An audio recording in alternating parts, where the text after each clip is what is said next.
ભાઈ દિવાળી વેકેશન પૂરું થઈ ગયું ને બરાબર આજથી આપણે નવું સત્ર ચાલુ થયું તો આપણે જલારામ બાપાનો બુંદીનો પ્રસાદ છે પ્રસાદ લઈશું અને સરસ્વતી માતાને નમન કરીશું કે આપણું આવતું નવું સત્ર ખૂબ સારું જાય અને ખૂબ સારી વિદ્યા મળે ચલો એક એક જણે પ્રસાદ આપો બેટા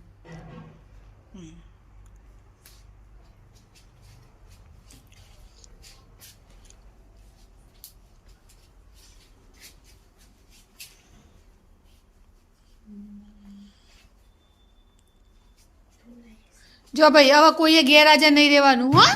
આપણે વેકેશન પૂરું થઈ ગયું હવે બધાએ રોજ નિયમિત શાળામાં આવવાનું